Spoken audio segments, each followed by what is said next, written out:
est en train de se préparer à ces grands moments de la fête du don de la Torah, fête de Shavuot, que selon Rabbi Shimon Bar Yochai, c'est la plus grande fête. Alors, il y a une question qui se pose. Dans Parashat Bracha, le pasuk qui dit Vezarach miseir lamo, Hofia mehaparan. Disent nos sages, apportés dans Rashi, qu'avant qu'Akadosh Baruch Hu a donné la Torah au peuple juif, il est parti voir Bnei Esav, Seir, il est parti voir Bnei Ishmael, Paran, pour qu'ils puissent recevoir la Torah, ils n'ont pas voulu. Et après, il a donné la Torah au peuple juif. La raison pourquoi on mentionne Esav et Ishmael, parce que eux, ils représentent l'ensemble de 70 nations. Grande question qui se pose. Puisque Matan Torah, c'est Ata Bechartanu Mikol Ha'amim, toi, Dieu, tu nous as choisis parmi toutes les nations. C'est ça la grande fête de Shavuot. Quelle était l'idée que Dieu il voulait d'abord donner la Torah à Esav et Ishmael? On est obligé de dire qu'il y a une kavana. Et ça va répondre encore une question. HaKadosh Baruch Hu, il est au courant que Bnei Esav et Ishmael ne vont pas recevoir la Torah. Parce que quand il a demandé à Bnei Esav, ils ont dit qu'est-ce qui a marqué dans la Torah, il leur a dit Lo tirtzach, il ne faut pas tuer. Ils ont dit on s'excuse, on ne peut pas vivre sans cela. Quand il est parti voir Bnei Ishmael, ils ont aussi posé la question qu'est-ce qui a marqué, il leur a dit Lo tinaf, ne pas commettre l'adultère. Ils ont dit on ne peut pas vivre sans cela.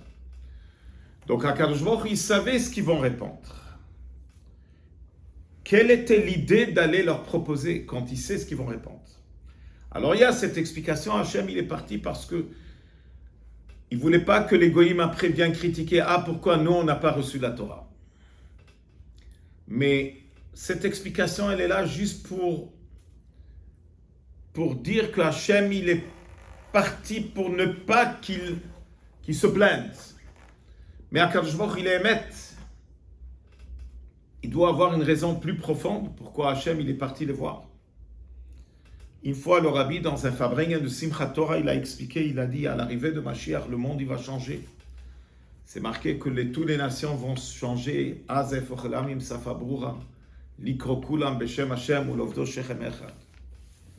A priori, quel rapport entre... Et c'est marqué aussi que HaKadosh Baruch Hu, il a offert, il a donné un ordre au moment de Matan Torah qu'il faut que les goyim fassent les Sheva mitzvot Bnei Noach. Il faut leur dire que c'est parce que Moshe Rabbeinu il a dit dans la Torah. Quel rapport ils ont avec la Torah? Comment on peut avoir un impact sur les goïms qui soient connectés avec la Torah? Le Rabbi il explique, il dit, c'est ça le secret que HaKadosh Baruch Hu, il est parti chez les nations.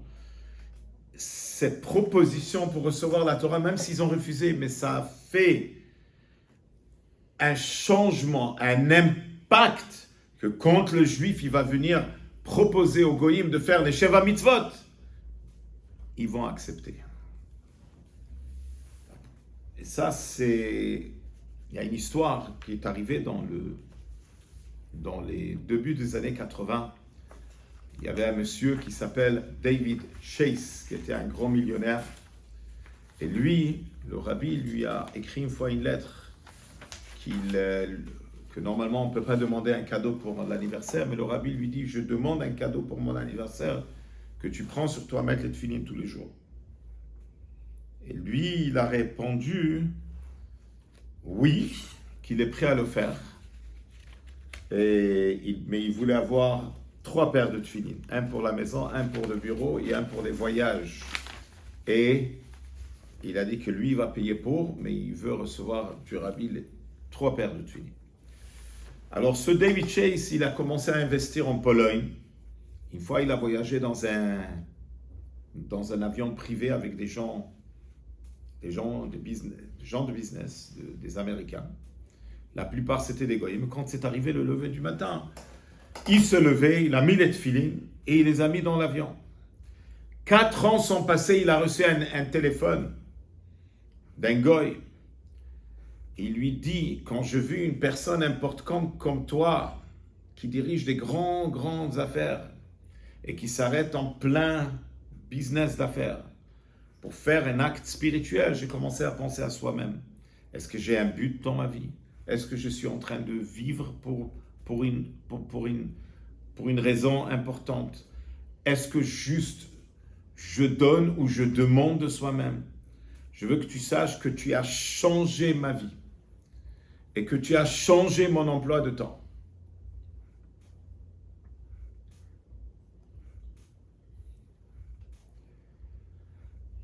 Donc, Akadosh Baruch Hu, il a fait le tour de nation pour que les goïms soient sensibles à apprécier la Torah d'Israël.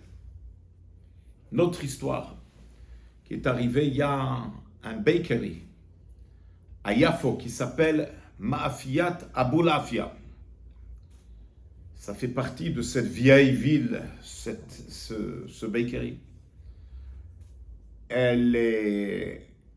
Ils sont en train de vendre tous les jours du pain, des bagels à des milliers de personnes. Bien qu'ils sont des musulmans. Et ce bakery à la connaissance d'un rabbin n'est pas cachère. Mais quand ça arrive les 7 jours de Pessah, en Israël c'est 7 jours, c'est fermé.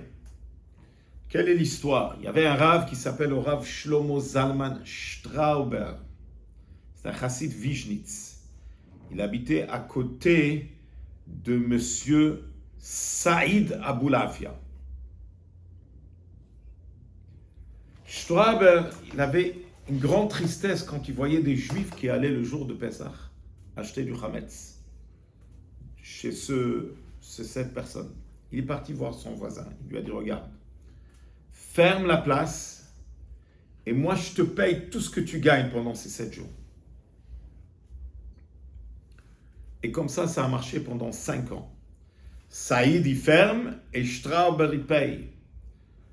La 6e année, Saïd il a dit aux Juifs, je ferme aujourd'hui pour la fête de Pessah et je ne vais pas demander rien du tout parce que j'ai eu une très bonne année et j'ai déjà gagné l'argent de Pessah. 60 ans sont passés, les générations sont parties, sont revenues. Rabbin Strauber n'est pas là, Saïd Abulafia n'est pas là, mais les petits-fils de ce musulman, ils continuent encore à fermer chaque année le Pessah parce qu'ils ont cette confiance qu'ils reçoivent la récompense Mishamayim. On rappelle cette demande urgente que le Rabbi a demandé le Shabbat avant Shavuot de s'unifier, tellement important et tellement urgent pour la situation que nous traversons. Le Rabbi a demandé, insisté que tous les enfants à partir de l'âge de 1 mois, si ça n'a pas d'impact sur leur santé, qui viennent pour écouter les 10 commandements ce mercredi prochain. Très important que tout le monde vienne écouter les 10 commandements, les hommes, les femmes, les enfants et même les bébés, qui sont nos garanties. Bezrat Hashem, on va mériter, Bezrat Hashem, très prochainement l'arrivée de Mashiach Tzidkenu. Et on souhaite à tout le monde de passer un bon Shabbat, Shabbat Parashat Bamidbar, et de passer des bonnes fêtes de Chag HaShavuot.